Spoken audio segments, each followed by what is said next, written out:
sejahtera bagi kita semua. Hidup mahasiswa. Perkenalkan, saya Salsabila Fitri Ami. Saya berasal dari jurusan Pendidikan Guru Pendidikan Anak Usia Dini Universitas Negeri Malang, Jawa Timur. 3 keywords: kaum cendekia, moderasi beragama, dan media sosial dalam tema hari ini membawa kita pada satu pertanyaan kunci.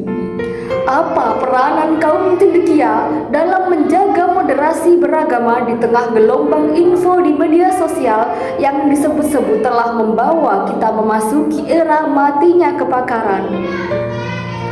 Perkembangan teknologi, terutama media sosial dan smartphone, membuat hal itu sebuah keniscayaan.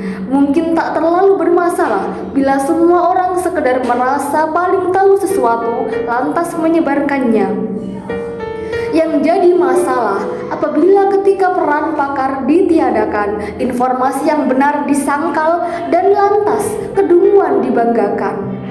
Bahkan yang mengagetkan, kaum cendekia sendiri termasuk pihak yang tidak sanggup memverifikasi kebenaran info yang telah beredar. Bahkan tak jarang disadari atau tidak, turut menyebarkan berita hoax, rumor, bahkan segala macam teori konspirasi. Ini membawa kita bertanya-tanya, bisakah kita kembali ke jati diri kita sebagai insan cendekia yang diharapkan membawa obor penerang bagi bangsa? Atau kita malah turut memadamkan logika dan cara berpikir ilmiah kita? Untuk membahas masalah ini, izinkan saya memetakan dahulu persoalan secara global, kemudian kita menukik pada persoalan di sekitar kita. Ada pertemuan bersejarah dua tokoh agama besar dunia, yakni Paus Fransiskus dengan Imam Besar Al-Azhar, Syekh Ahmad Al-Thayyib pada 4 Februari 2019 lalu. Pertemuan tersebut telah menghasilkan dokumen persaudaraan kemanusiaan, yakni Human Fraternity Document, yang diantara pesan utamanya menegaskan bahwa musuh bersama kita saat ini sesungguhnya adalah ekstremisme akut, hasrat saling memusnahkan, perang, intoleransi, serta rasa benci di antara sesama manusia. Saya ingin menambahkan 3 masalah mendasar yang merupakan masalah bersama semua umat manusia saat ini, apapun latar belakangnya, yaitu kebodohan yang berlatar belakang literasi rendah, ketimpangan sosial, dan eksploitasi alam yang merusak keseimbangan semesta. Ketiga hal mendasar inilah yang kemudian membawa kita pada persoalan-persoalan besar yang telah didefinisikan oleh Paus dan Grand Sheikh Al-Azhar. Alih-alih kita, umat di dunia, membahas hal-hal mendasar tersebut, kita justru asyik membenturkan 2 tema penting, yaitu agama dan kebangsaan. Di satu pihak ada yang beranggapan paling beragama, di sisi lain ada yang mengklaim paling Pancasila.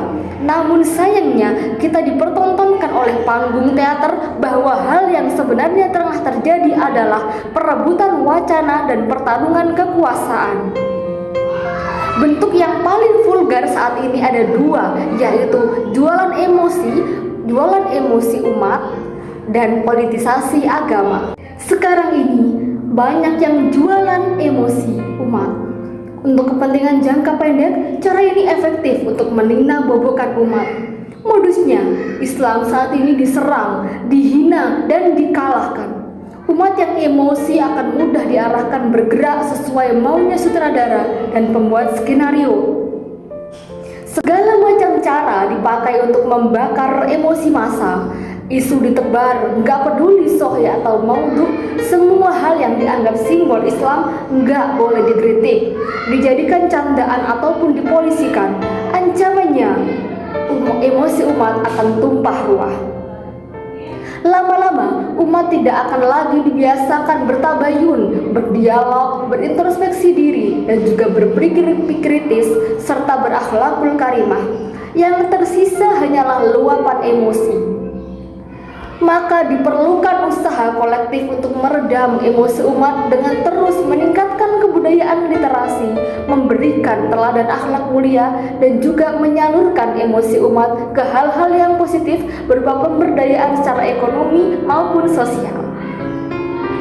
Sayangnya sejumlah tokoh yang kita harapkan berada di tengah dan mengademkan umat malah asyik bertarung di politik praktis atau malah ikut-ikutan memanfaatkan emosi umat. Bentuk yang kedua dan merupakan konsekuensi logis dari jualan emosi umat adalah terjadinya politisasi agama. Yang saya maksud dengan politisasi agama adalah teks keagamaan yang ditafsirkan secara serampangan dan dengan dorongan syahwat politik. Keduanya bisa dilakukan oleh pihak oposisi ataupun pihak pemerintah. Intinya, bagaimana penafsiran agama dipelintir dan diarahkan secara efektif untuk mendukung dan menolak pihak tertentu. Mimbar keagamaan tidak lagi suci, isinya bukan lagi membahas kebenaran tetapi dengan penuh berbagai pembenaran. Media sosial telah menjadi platform untuk menyebarkan kedua bentuk di atas, yaitu jualan emosi umat dan juga politisasi agama. Penyebarannya sangat masif dewasa ini. Sekali lagi, pertanyaannya, di mana peran kaum cendekia? Akankah kita menjadi obor penerang umat? Atau justru kita yang membakar habis emosi umat dan menabuh genderang politisasi agama? Baiklah saudara-saudaraku yang berbahagia dimanapun kalian berada, beragama dalam keberagamaan itu harusnya justru menguatkan iman kita. Keberagamaan tidak perlu diseragamkan. Kita harus merayakan keberagaman. Yang sudah beragam tak perlu dipaksakan harus seragam. Yang sudah seragam tak perlu harus dipaksa untuk beraneka ragam. Beragama bukan dengan geram dan dendam. Beragama tidak menyeramkan. Beragama itu tidak memberatkan. Beragama itu sungguh menenteramkan. Percayalah. Sekian dan demikian yang dapat saya sampaikan. Wassalamualaikum warahmatullahi wabarakatuh.